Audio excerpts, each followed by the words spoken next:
Buongiorno, bentrovati. A me è il compito di introdurre questa sessione di lavoro, di confronto, che ha come focus il ruolo degli studi religiosi, della teologia e delle scienze religiose.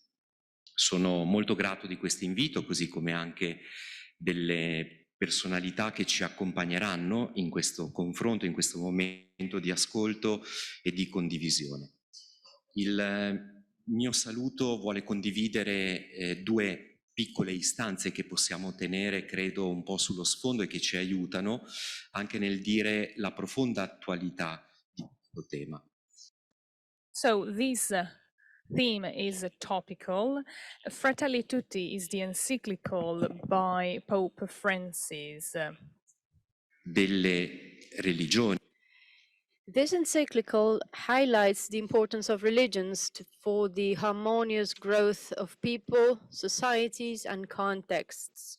At number 274, Pope Francis writes, starting from our faith experience and from wisdom that has been accumulating over the centuries, and learning from our weaknesses and faults as worshippers of different religions, we know that God is a very good wealth for our societies. Seeking God with a pure heart, avoiding ideologies. This allows us to acknowledge our brothers and sisters.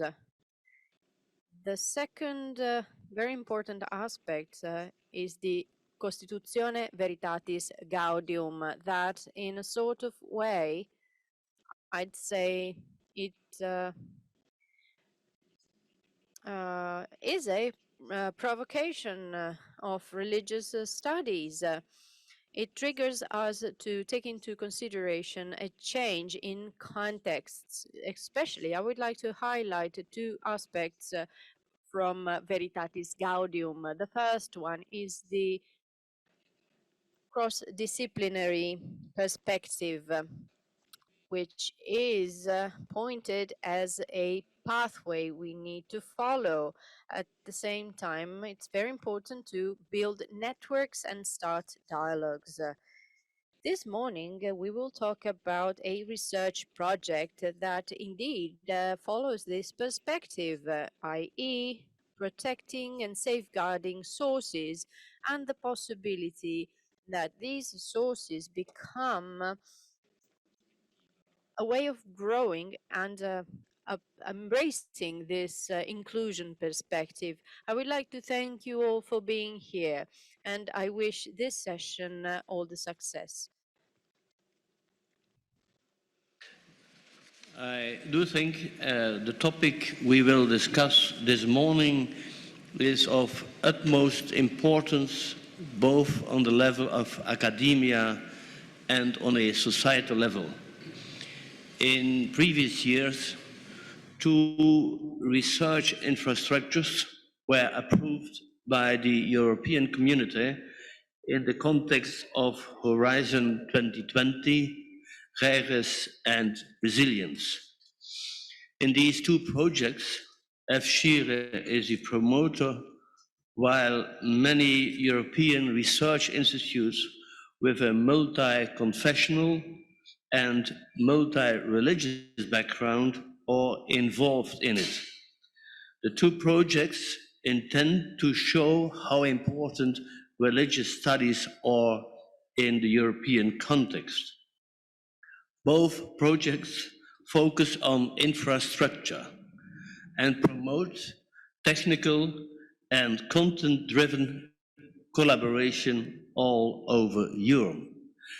Being together with Professor Selderhuis, member of both REGES and Resilience, I am very much interested in what will be presented in this morning forum.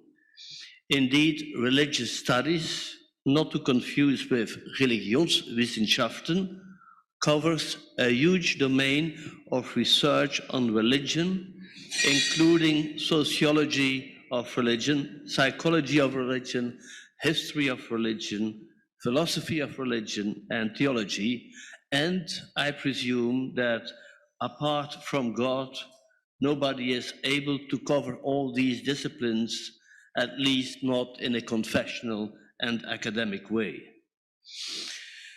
In a good number of American universities, religious studies focus on the phenomenon of religion in an interdisciplinary perspective, where both the internal and the external perspective are taken into account. However, in recent years, it has become clear that the so-called tension between the inner versus the outer perspective is the result of a superficial opposition of objective and subjective research. Hermeneutics have taught us that in the humanities, the subject and the object cannot be separated. And this is one of the driving forces behind Reires and resilience. In this matter, we are all on the same ship. In this context, I do think that this panel, presenting representatives of the Islamic, Catholic, Protestant, Orthodox tradition, who all had served their churches in positions that had to do with research and with the service to the community, that this panel will be of great help for our further reflection on the level of resilience. I think that I now give back the floor to our president, who will shortly introduce the first speaker. Oh, okay, I can continue. We first will have on the Zoom meeting, we have Yinglin, the president of the Bishops' Conference of the Catholic Church in China. I presume it will be in English, and I think that we can give the floor to Yinglin Ma. Hello, everyone. Chair of this meeting, distinguished guests, good morning, everyone.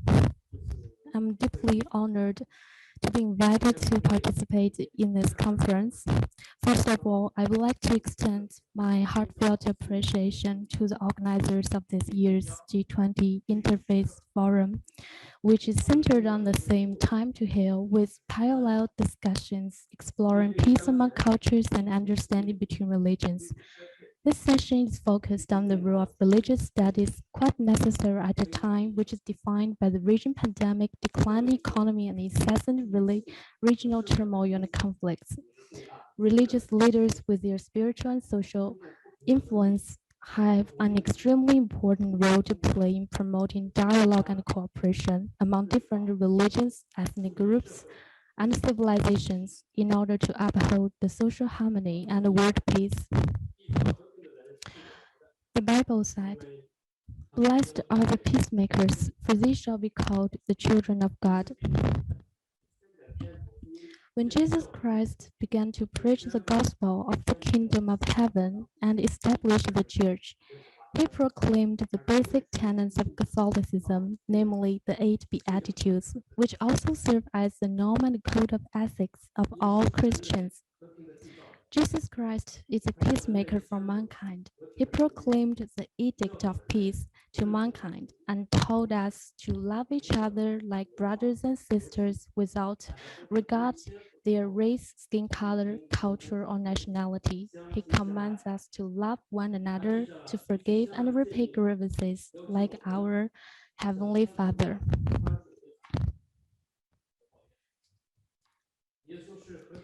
Jesus is the true peacemaker.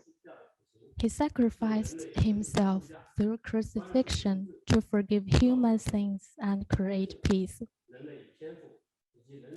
He paved the way for understanding, forgiveness, and reconciliation between the Heavenly Father and the human and among humans themselves. He reconciles man to God and makes his church a sacramental symbol between man and God. For that, he is worshipped as a king of peace by all Christians.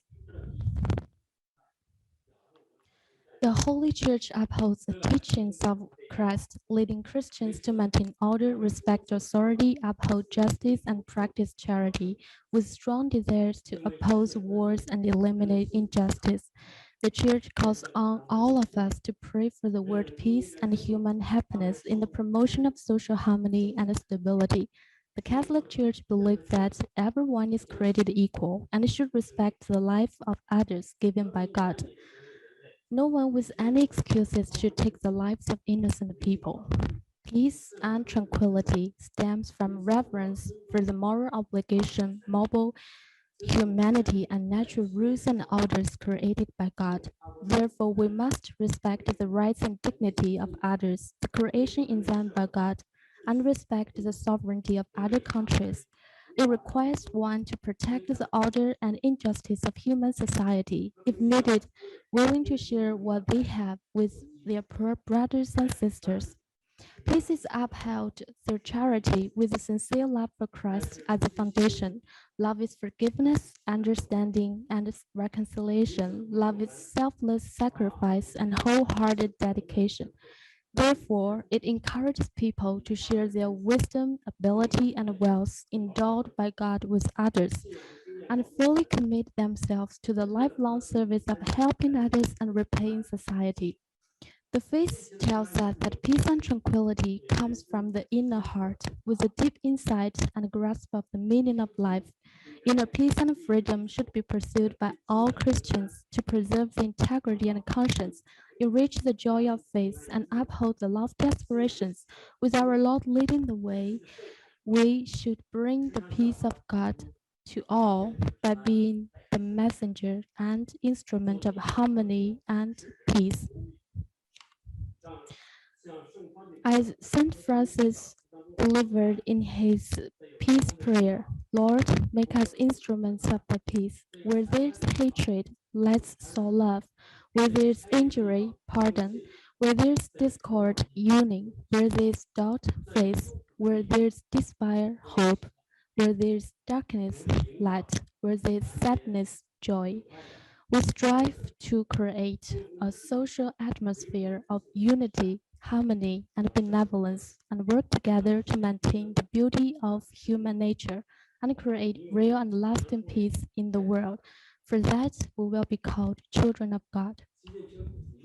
President Xi advocates building a community with a shared future for all mankind, building a clean and beautiful world of lasting peace, universal security, common prosperity, with openness and tolerance, which is in line with the universal pursuit of all people from different civilizations and religions. It expresses China's desire to seek peaceful development and pursue win-win cooperation with other countries, an idea that won the hearts and minds of Chinese people from all religious backgrounds and ethnicities, as well as like-minded people in the world who uphold justice and human conscience, who work to facilitate national development, social progress, and world peace. The concept of community with a shared future for mankind is a value embodying the profound wisdom of the Chinese nation in judging the future of mankind amid development trends. The same also holds true for religions. The future of every nation and every ethnic group is closely intertwined. We should stick together through thick and thin to turn the home where we were born and raised into a harmonious family. And we should turn the dream of people from all around the world into a beautiful reality. Therefore, we call on all religious leaders to promote mutual political respect and equal consultation among countries, to resolutely abandon the Cold War mentality and power politics, and to promote dialogue over confrontation, partnerships over alliances. We should resolve differences and disputes through dialogue and negotiation. We should resolve differences. We should vehemently reject all forms of terrorism and extremist ideas. We should facilitate free trade and investments and lead globalization toward a more open, inclusive, balanced, and win-win direction.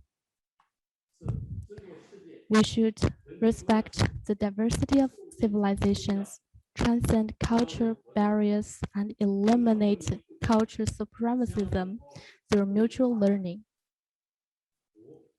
We should promote religious exchanges and cooperation and uphold mutual tolerance and common development. In particular, with the sudden onset of the pandemic, we call on all countries to join hands in fighting the virus with science instead of politicizing the origin of the disease. We should work together to distribute the urgently needed materials to poverty-stricken areas and share useful wisdom.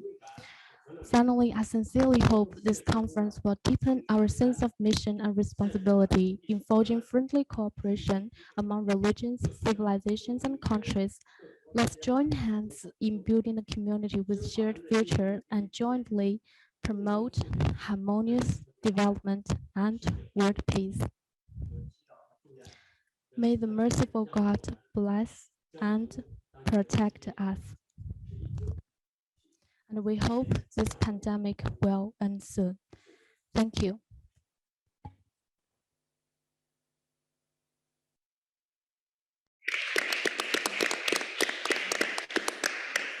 Many thanks to the President of the Bishops' Conference of the Catholic Church in India, who underlined the importance of religion for peace, charity, wisdom, and ended his speech with an appeal to work together and to collaborate to share the useful wisdom. Our second speaker of this morning is Bujar Spahiu, Grand Mufti of Albania. He studied theology in Honorable participants, I thank the Foundation for Religious Studies for organizing such a good conference. I feel honored and privileged to be here in this important event, which promotes peace among cultures and understanding between religions. Today, I am here in the capacity of the chairman of the Albanian Muslim community. This religious organization represents the largest religious community in Albania. I represent a relatively small country in terms of the geographic space, but this small country is among the world's unique nations in terms of respecting freedom of religion and religious tolerance. The connection between religious tolerance and stable societies is very important. In Albania, religious communities and religious leaders have always played an important role in our society, and religion has not only been an integral part of our community, but also has actively contributed in its development stages. Taking into account my country and in its history, I can say the religion has been present in every important moment when key decisions have been taken. If we focus only on the developments of 20-21 centuries for Albania, we will notice that religion has had a great impact on key decision-making processes related to state building and state formation. My country, Albania, is among smaller countries in Europe and geographically, but it may be only country in European continent where have never been facing or knowing religious conflicts. This religious tolerance has been cultivated over the centuries. The territory of Albania has been used as battlefield by the big empires such as Roman, Byzantine, Ottoman, and different have passed through. All these empires which had different religious beliefs, but religion has never been cause of division or conflict between the Albanians. In my country, the different religious beliefs are and will continue to be a unifying element among us and not a divisive characteristic of Albanian. Honorable participants, my country is among the only one in European continent that the number of Jew people was tenfolded during the Second World War. More explicitly, Albanian people constituted by a Muslim majority population sheltered over 2,000 Jews during this period. Jewish people were not handed over, and the anti-Semitic concept was never embraced or recognized in my country. Later, the communist regime during the period 1945 to 1991 has tried with all possible means to damage religion. All religious faiths were severely hit as clerics were imprisoned and killed, worship places were destroyed, and religious communities' properties were confiscated. This terrible attack against all religious faiths in Albania have reached its peak in 1967 when Albania was declared through its constitution as an atheist country. Thus, it became the first atheist country in the world which faith was banned by the constitution. Despite this, the need for religious faith could be felt among the Albanian people. Thus, communists destroyed worship places and imprisoned, exiled and killed clerics, but they never achieved to destroy their soul. Thankfully, with the fall of the Iron Curtain during 81, 89, 90, the atheistic constitution was changed in Albania. Religious freedom was integrated in the new adapted constitution during the 90s, which continued to be part even today. Democracy, education, human rights, freedom, love, respect, or dialogue are important themes even in religious studies. From all of these themes, I will briefly mention just a few of them. Firstly, let me focus on democracy and let me go a little bit deeper into Islam's perspective over democracy. Personally, I consider and see democracy as the only and right system to lay the foundations of any institution. As such, religion should contribute to the development of this system in order to transform and make it as much as possible perfect for human being. At the center of democratic system is human being, and at the center of Islam is also human being. Thus, religious studies should play an important role on consolidating human rights and fundamental freedoms.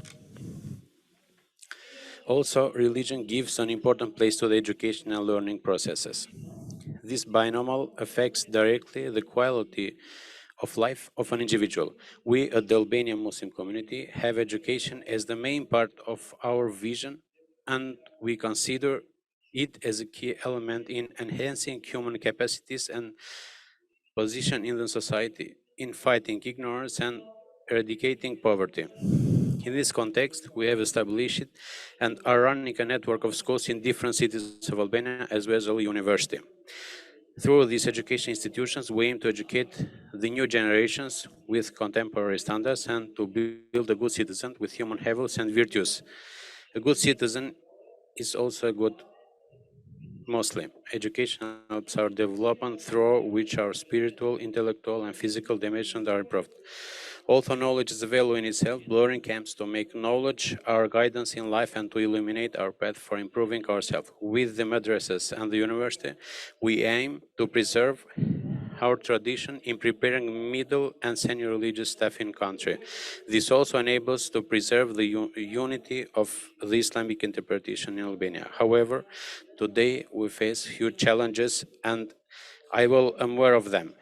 But what I deem my biggest challenge is the correct interpretation of Islam in Albania and the preservation of the religious dialogue and tolerance in the country. We, as a religious community in Albania, are also focused on interfaith dialogue and coexistence. With other religious communities in Albania, in October 2017, we have established the Interreligious Council of Albania. Through this council, we aim to find common ground and to intensify interfaith cooperation to positively influence various decisions and developments in our country and beyond.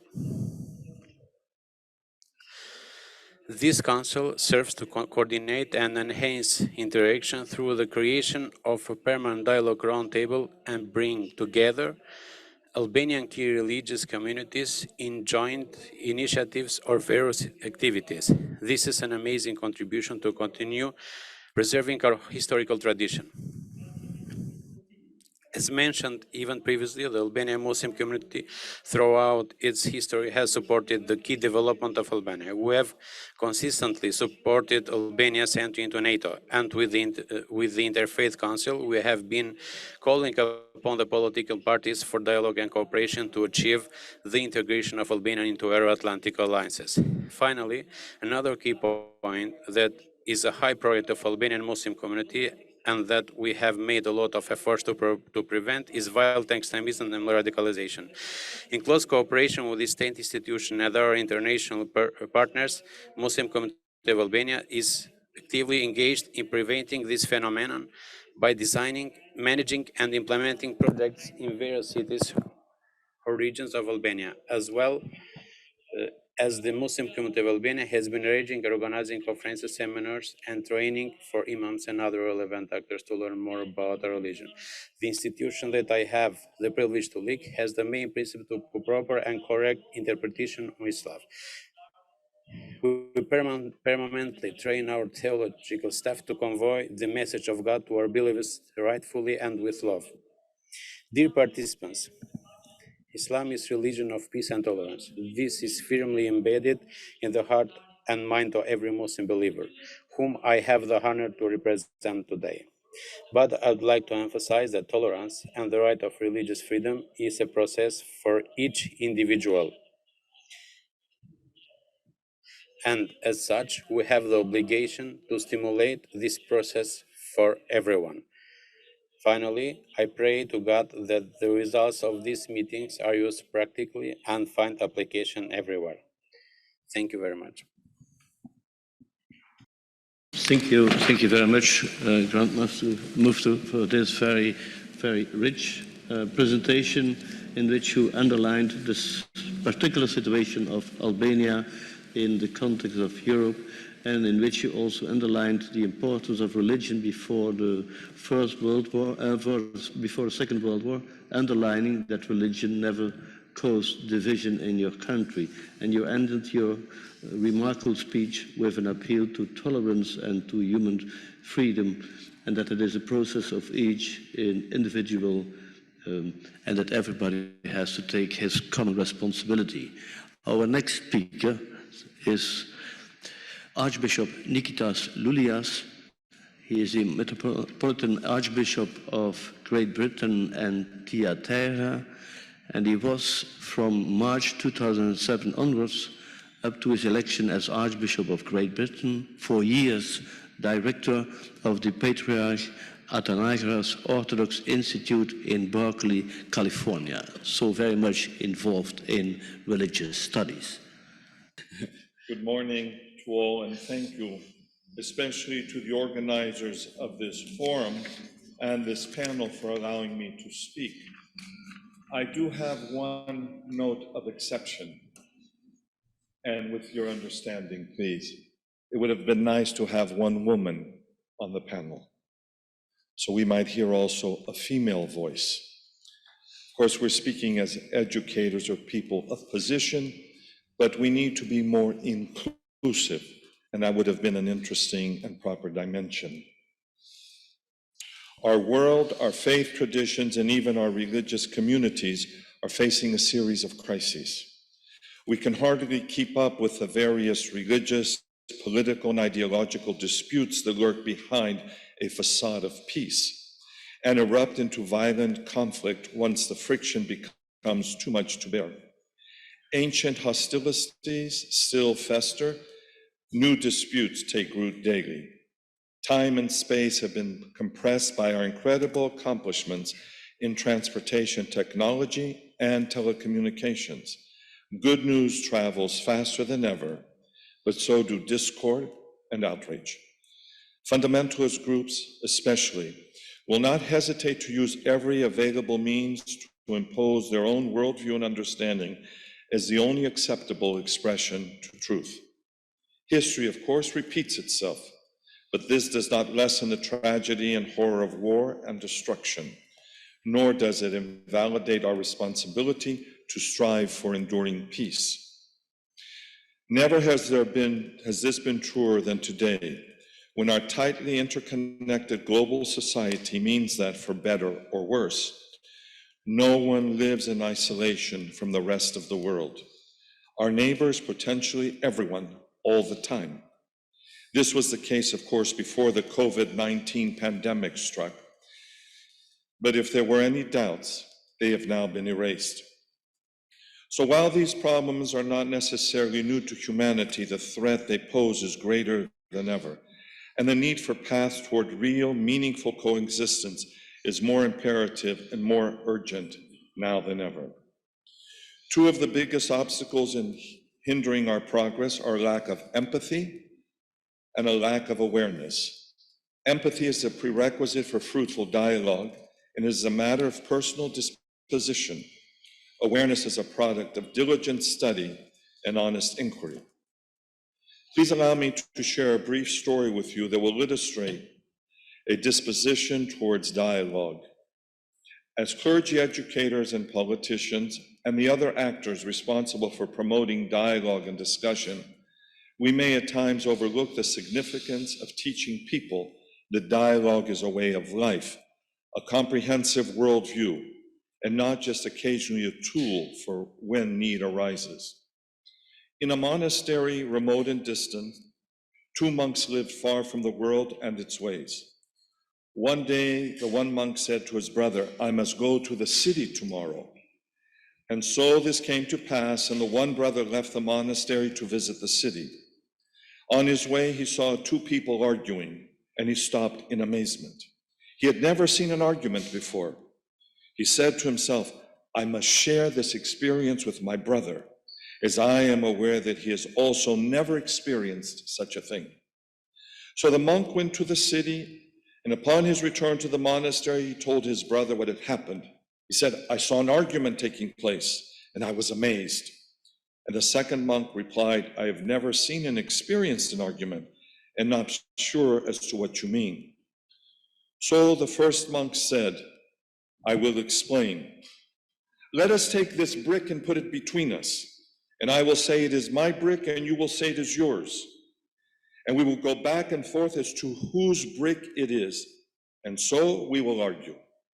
The first monk took the brick and placed it between them and said with a strong voice, "Brother, this is my brick."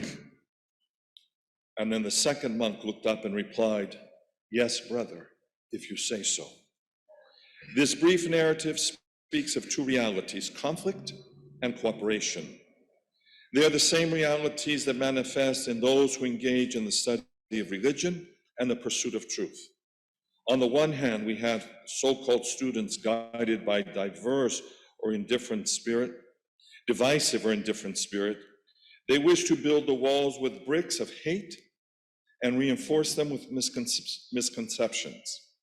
On the other hand, we have those imbued with the spirit of dialogue, true students that desire to build bridges of cooperation with the bricks of language, understanding, and mutual respect.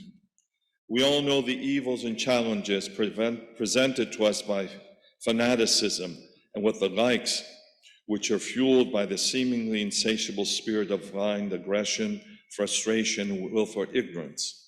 It is for this reason that the spirits of empathy and dialogue need to be fortified with knowledge and skills, the true awareness of self and the other.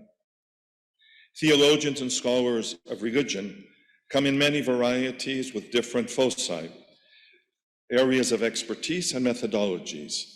Again, some may engage in research while others are dedicated to education, but all share two basic requirements: to first be well versed in their own particular tradition and to have at least a fundamental knowledge of other major world religions.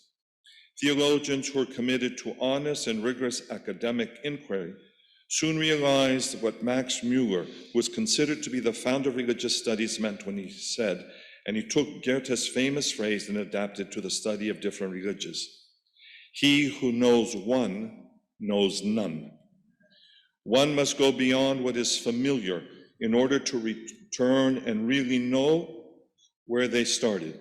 It is precisely this characteristic of religious studies that situates itself as an ideal trailblazer for engaging with diverse viewpoints, for the building of bridges of empathy and the understanding that we so desperately need, and even of the defending of religious traditions purposely from over-divisive, oversimplification, and superficiality of fundamentalist distortions. Isolation for the serious scholar of religion is not an option. We as world leaders and educators need to commit to the fact that education plays a pivotal role in peaceful coexistence. We need to expand our theological training and education to include a serious survey of other beliefs, even at an introductory level.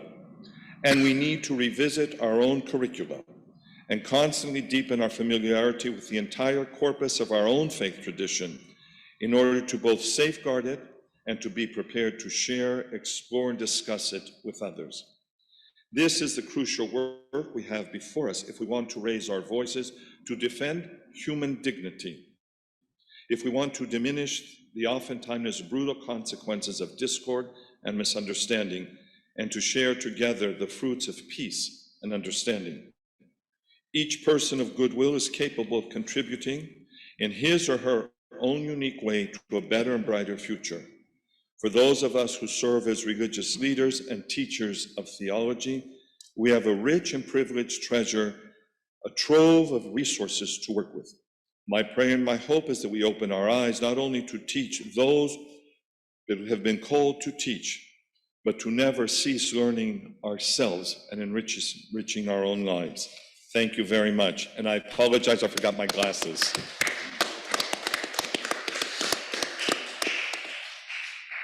Thank you very much for this wonderful intervention in which you emphasized that nobody lives in isolation, in which you emphasized that we all have to study up to the end of our lives, which is a good advice even for professors in theology. I now give the floor to Professor Herman Selderhuis. Herman Selderhuis is Rector of the Theological University of Apeldoorn. He is an expert in the study of Calvinism and its reception in the Netherlands, and he is internationally appreciated for his commitment in Revo 500, but also in the consortia Geiges and Resilience. And he is a great promoter of the study of reformations. So you have the floor.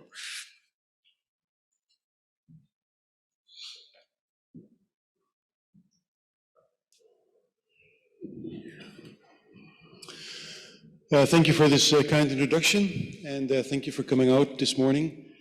It's for me a privilege and a great joy to be part of resilience that has been mentioned, and that's also the context of the session this morning. I want to focus on one of the disciplines in resilience in theology.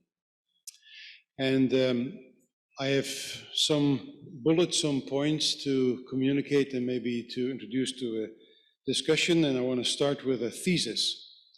And my thesis for this morning is, if theologians do what their name says they do, they have immense possibilities to reduce extremism. So if theologians do what their name says they do, they have immense possibilities to reduce extremism.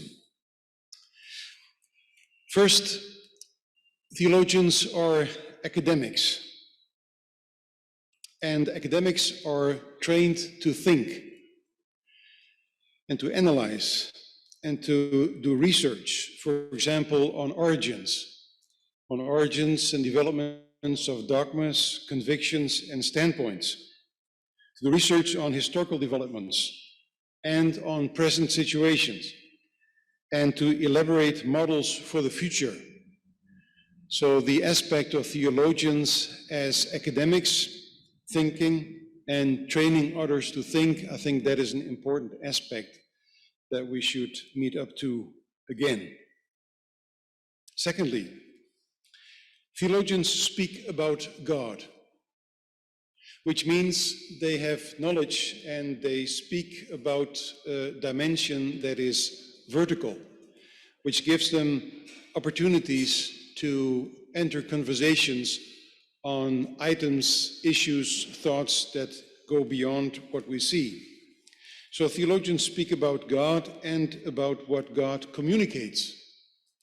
And that means that theologians are experts, or are supposed to be experts, in the exegesis of texts.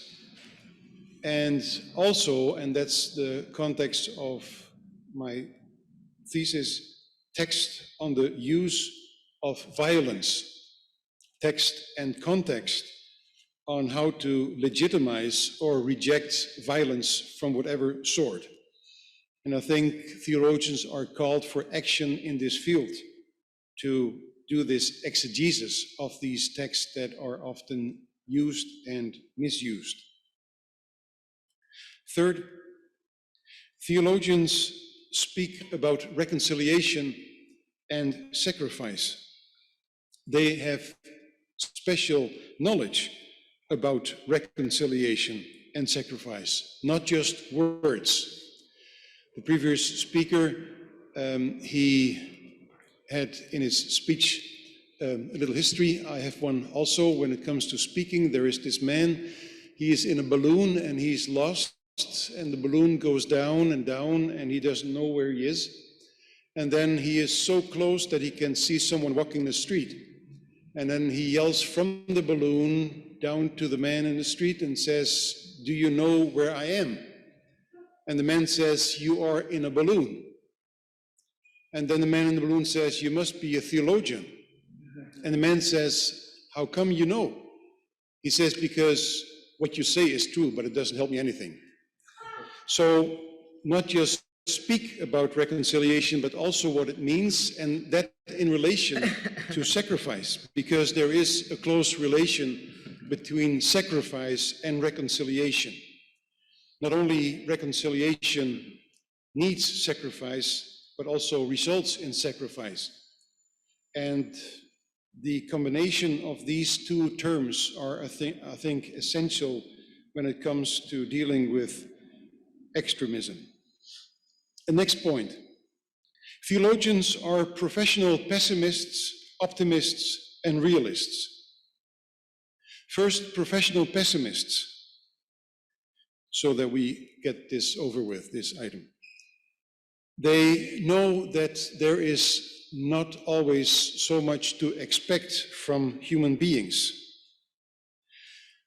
Please allow me to refer to this famous word of Martin Luther, that Christians are simul justus et peccator. This simul aspect, justus, is what we all think we are, justified and just.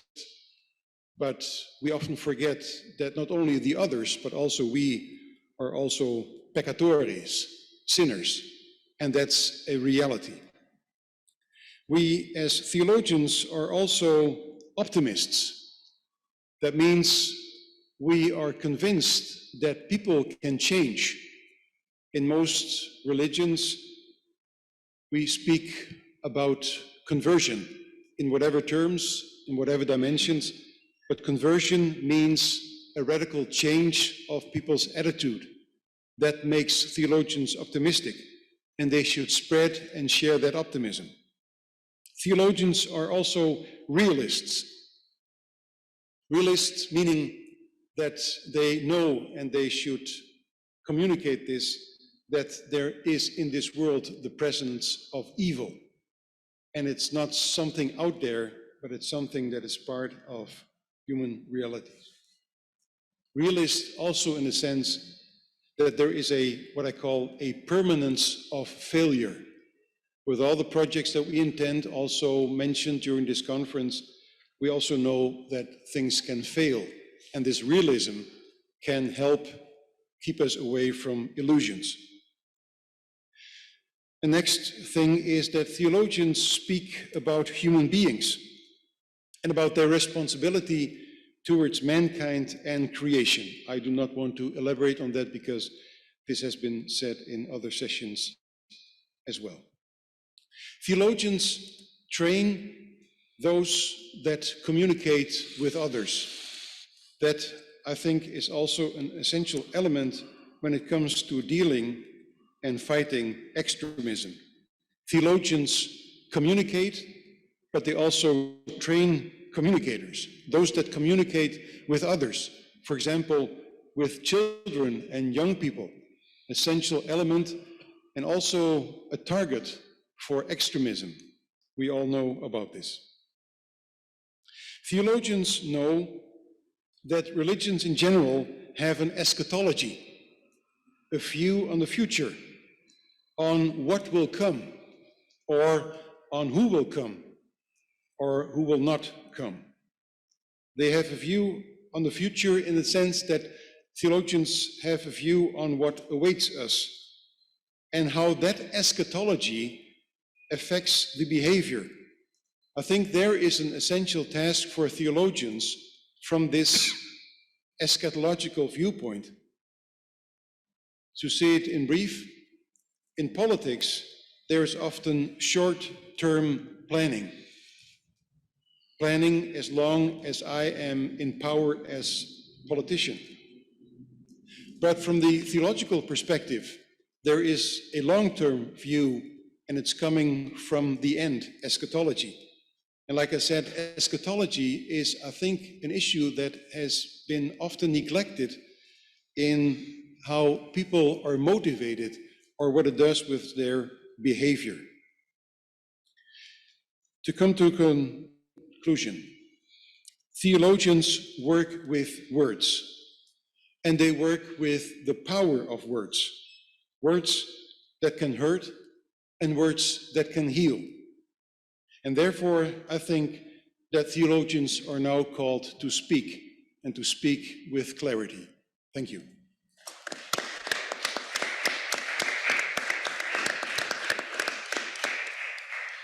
Thank you very much, Professor Selderhuis, for this thesis approach.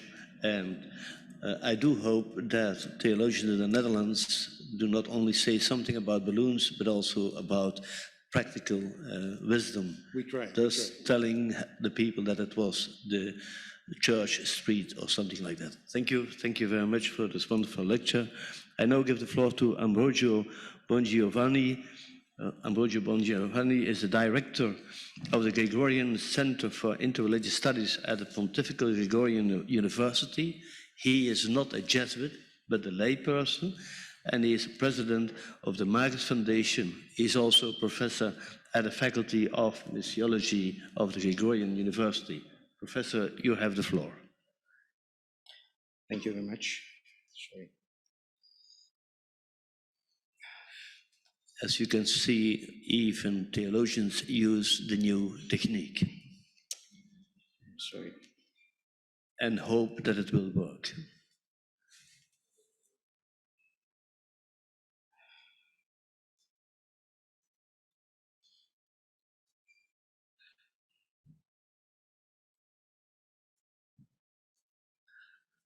On Sunday, we were all witnesses of the fact that the technique did not work with the Dutch politician. Today, Yeah, I have true. the impression. That is true. So thank you very much. Good morning, everyone. And thank you very much for the invitation to this important conference, and also to the chairperson for his presentation. Let me start, first of all, with the personal experience of my life. I lived in India for a few years, and before that I studied some texts of different religions written by eminent scholars, and also participating in some courses. And I had the impression to be embedded in that context and to know many things about those religions.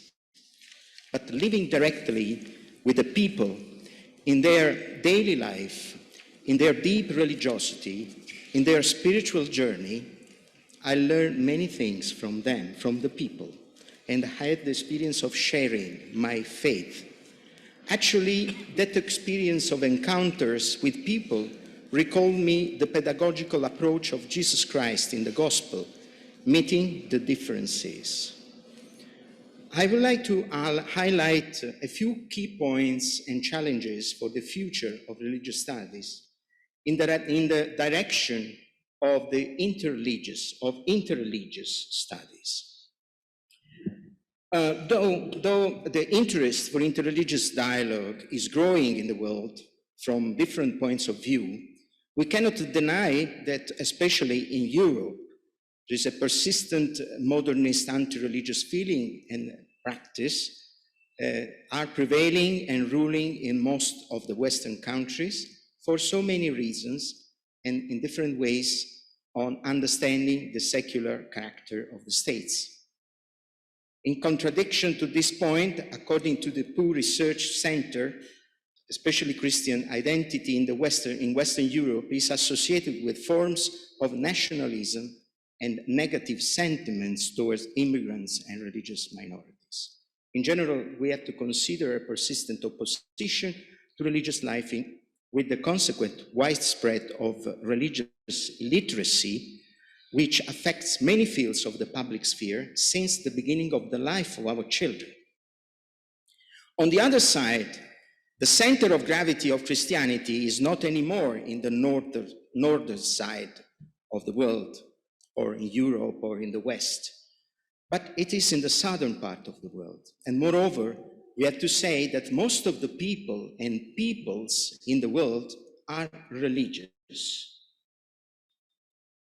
Somehow we are living a crisis, I would say. What kind of crisis we discuss in these days? A crisis, I would say, also of the modern paradigm, a systemic crisis connected with an ethical crisis and a crisis of religious values.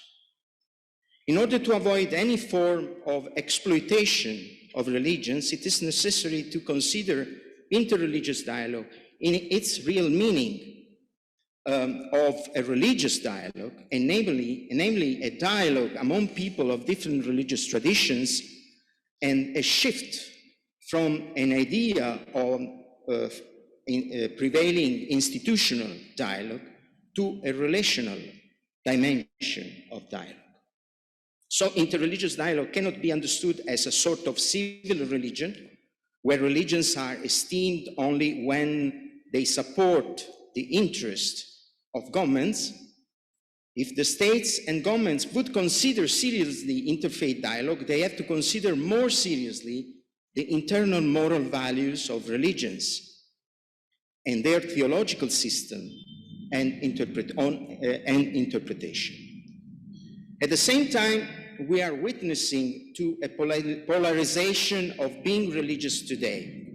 Fundamentalisms, absolutism versus relativism, which means also cultural relativism. Both poles are obstacles to dialogue. After more than 50 years from Nostra Aetate, the declaration of the Catholic Church of the Vatican, the Second Vatican Council on the relation of the Church towards the people of other different religious traditions, in the Christian context, the demand for knowledge of other religions is becoming more and more frequent. This shows the need to live the Christian faith authentically in relation to believers of other religious traditions and in cooperation with them. For instance, also the document of the Abu Dhabi document of human fraternity shows also this search for cooperation. I have also to admit that beyond the risk of that political exploitation, awareness to education for dialogue, even in the more general form of intercultural education, is evident also in the public institutional sphere and has become, by some years, a point of reference for the development of a critical conscience, at the same time respectful of the various points of view. This is a very positive fact, which challenges a traditional education and responding fully to the complexity of our times. But a new pedagogical approach has the task of making people aware of such a complexity, that is the complexity of our society, to lead the faith in relation to others, in a continuous search for meaning and discernment, rather than in the fixity and the closure of a static identity, which is assumed a priori to be the only good, pure and absolute, without any confrontation with others.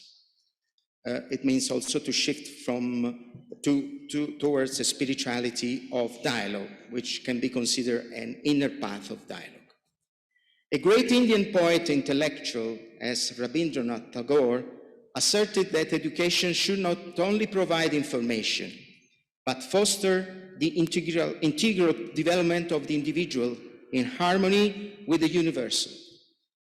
For the effectiveness of interreligious studies, as we have defined it, it is necessary to move towards an integrated, systematic, and contextualized education that makes the believer and the students more mature and capable on a spiritual and theological level of being more familiar with his own faith as well as with the faith of the other. Highlighting the complementarity and contemporaneity of these three characteristics means integration, in the characteristic of this education, integrated, systematic, and contextualized, might seem utopian in the current marked sectorization of knowledge, which often loses its sight of globality and unity. Rather, it should be seen as a perspective to strive for and as a guiding framework in which we can develop the formative process. Interreligious studies need different educational realities and experiences to integrate into the synergic activation of processes, which systematically organize knowledge, doctrines, and truth in an organic way, harmonizing theoretical and methodological aspects at the same time. Finally, the context of reference are to be considered seriously.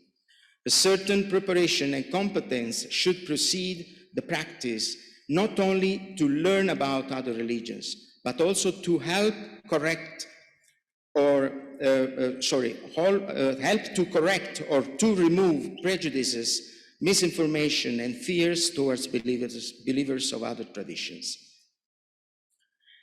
Education for dialogue would therefore take shape in the context of religious teaching in a plural, not abstract context, but in the form of relationship with people who in turn represent cultures, worldviews, and religious traditions with their values.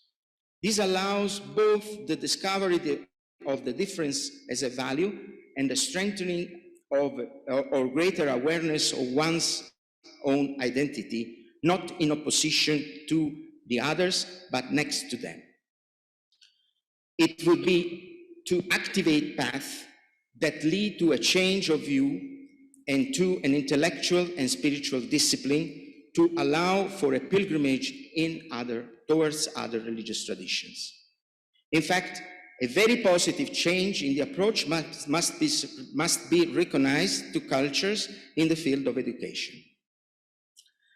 So the centrality of interreligious studies is placed on the self in relation to other, overcoming the objectification of the other and even religions, passing through the recognition of subjectivity and moving towards intersubjectivity in the perspective to build a community we. The central role of interreligious studies is in order to help to discern the differences, both from the point of view of values and these values. We talked about, for instance, the structures of sin or the evil in the society. Then to reach a mutual enrichment and a fertilization of the cultures to which they belong. All this can only be achieved through adequate provision to listening and openness combined with cultural skills that will allow to increase the awareness of cultural and theological differences and to prepare the ground on which dialogue can be activated. I just would like a few words, because my time is almost over, on interreligious studies beyond the science of religions and comparative studies.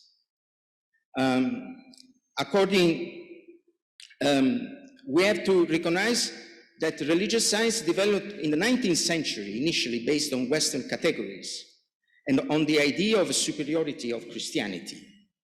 Only later, through one deeper study of other religious traditions, it is recognized that such a set of discipline did not do justice to the complexity of many aspects of religions in their particular context and in the personal community reception of truth of faith. On the other hand, the comparative studies of religions were often based on a comparison between similarities, where the differences are neglected. Indeed, a comparison would be meaningful if two principles were kept. Attention, first of all, to the historical context and settings, and particularly of religions, describing adequately how the different elements of a religion find meaning in their particular context. And secondly, its construction based on a broad knowledge of the systems, on the systems that form or which in the, or that particular religion is included. So I think that we can try a balanced approach, working within these two extremes between, a sort of Orientalism and postmodernism, and critically redefine the categories proposed above. So for these reasons, I think that we need to pay attention not to reduce interreligious dialogue to a sort of a comparative study of religions or a religious science, but to think it as a study of an interaction between different experiences of faith, where religious experience is a response of faith to a personal encounter with God.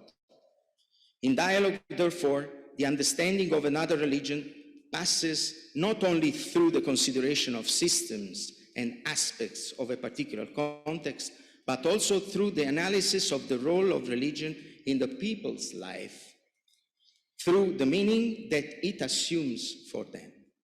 So this study will bring students, will help students to understand that religions are not only objects of studies, of a asceptical study, but a way of being and living of people in the progressive history of humanity. I will conclude with the words of Pope Francis in his final speech, concluding speech in Naples at the end of June of 2019, during the conference on the theology after Veritatis Gaudium in the context of the Mediterranean, and recalling also the experience of the Abu Dhabi document. I will read it in Italian, so you can hear the translation. How could we safeguard one another in one single human family? How could we nourish a coexistence which is tolerant and peaceful, thus translating in authentic brotherhood? How could we make sure in our communities can prevail the brotherhood of those different from us because they belong to a different culture and religion? How can religions be a brotherhood pathway instead of separation walls? These questions ask for a multi-layer interpretation and demand for listening, studying, and confrontation and dialogue to promote liberation, peace, brotherhood, and justice. We have to convince ourselves it's about starting processes, not to define spaces or occupying spaces. It's about starting processes. On the study of religions. Thank you very much.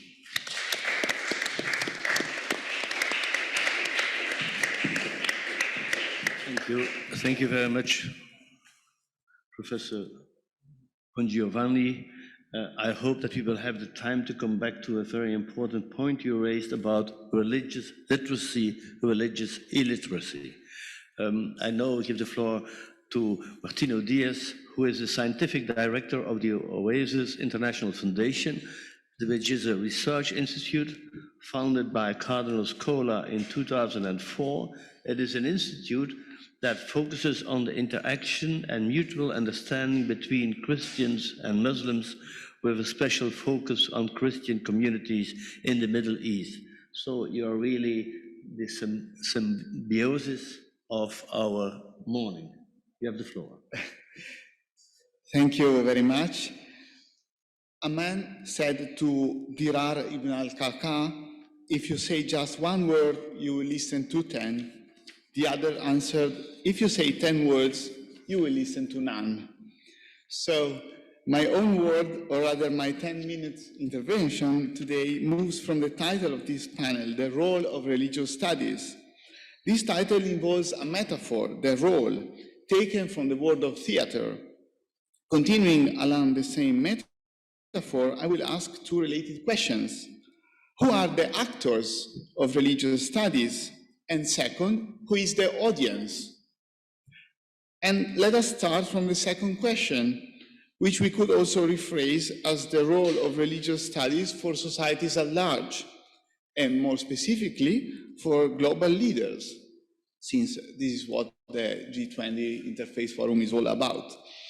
In my decade-long experience at the Oasis International Foundation, I have grown more and more convinced that including the religious dimension in political and geopolitical analysis, which is one of the things we do at Oasis, among others, both challenges some of our assumptions and improves our understanding of many phenomena. It challenges our assumptions that human beings are basically selfish, power-driven entities, always acting according to an economic calculation of advantages and disadvantages, benchmarks, metrics, and then we see that this fails in understanding, for instance, the reality in Afghanistan. No, they are not. They can sacrifice themselves for something they believe is worth the sacrifice, be it something right, the martyr, or something wrong, the suicide attacker who is parodying the martyr. And at the same time, religious studies improve our understanding of many phenomena, again, both positive, resilience, networks of solidarity, and negative, fundamentalism, for instance. Yet, as any other kind of knowledge, religious studies stand in dialectical relationship to the society in which they are pursued. Societies put forth some needs. Today, for instance, healing, countering violence, supporting the ecological transition, and favoring such vague things as inclusiveness and non-discrimination. And religious scholars are supposed to set their mind on them. There is, thanks God, still some room for apparently purposeless research, the usefulness of useless knowledge, to quote Abraham Flexner, the founder of the first Institute of Advanced Study in the world. But broad and large, nobody can fully escape these conditionings, which we could also take when they are sincerely motivated as God's calls. There are two risks lurking here. The first is to become ideological, that is to do research whose findings are already written in a premise or in the donor's name. The other is, in order to avoid ideology, to turn insignificant. That is to study subjects that only interest a tiny bunch of pundits, from bad to worse, or from the pan to the embers, dalla padella alla brace, as we say in Italian. What is the way out of this conundrum? In my opinion, if it is true that religious studies cannot escape the conditioning imposed by the context, their true task consists in relativizing the framework in which we live. After all, if a definition of religion can be attempted, it certainly has to do with a quest for the absolute. If God is the absolute, we are not, our social and cultural structures are not. This realization, which is typical of our pluralistic age, can pave the way to cultural relativism, for sure. But this is not the only possible outcome. It can also allow for something at once more modest and more crucial, a critical look at one's own culture. Indeed, in the Christian understanding, even the most Christian culture or polity, which is not the case of the West today, cannot claim to exhaust the riches of revelation.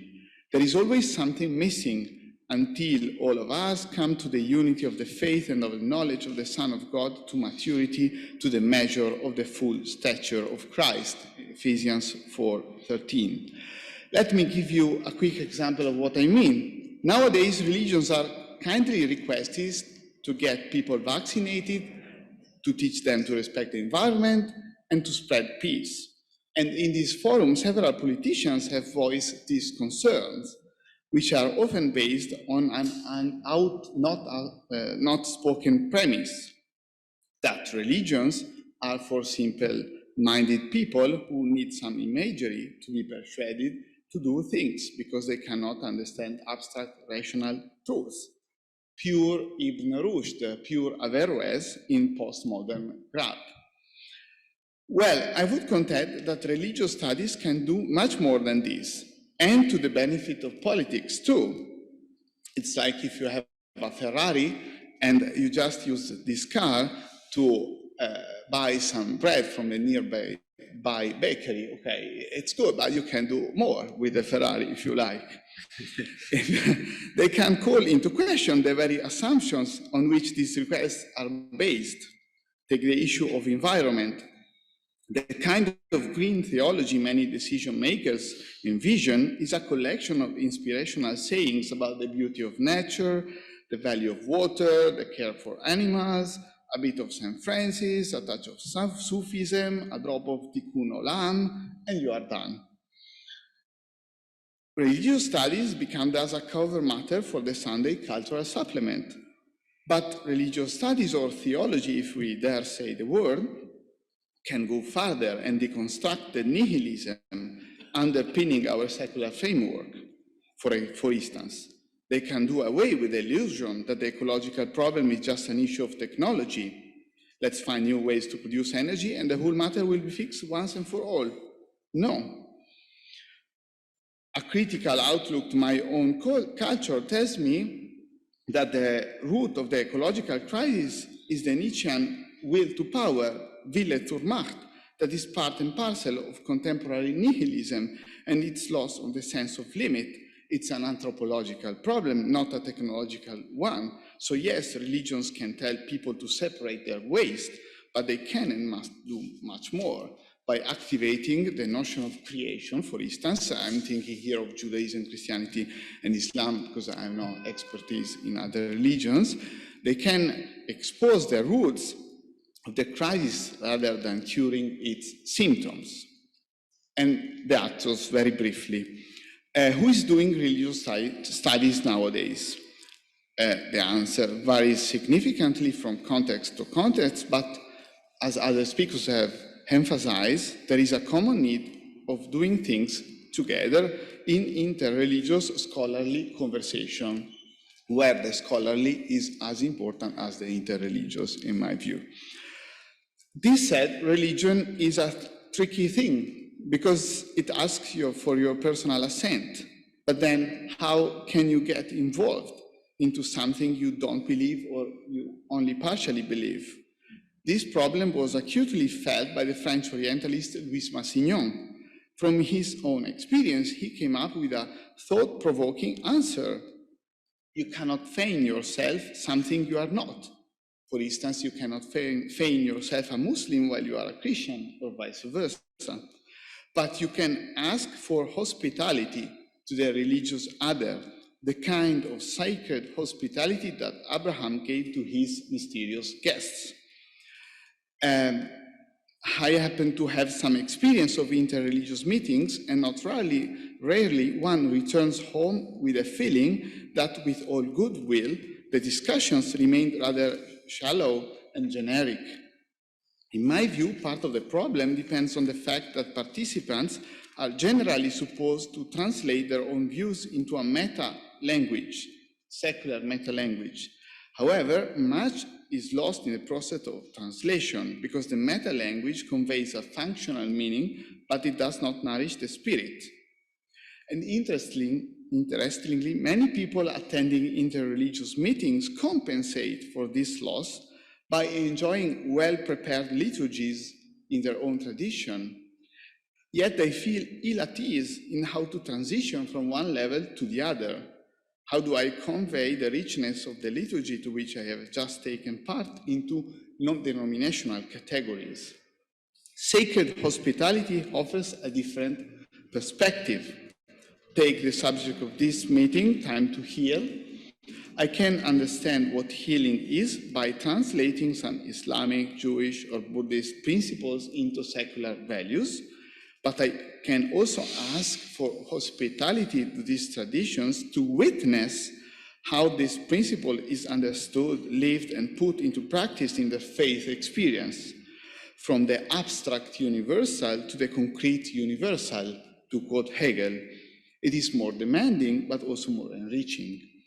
And this is my humble suggestion for interreligious studies and the actors involved, and perhaps also for future G20 interfaith fora. Thank you.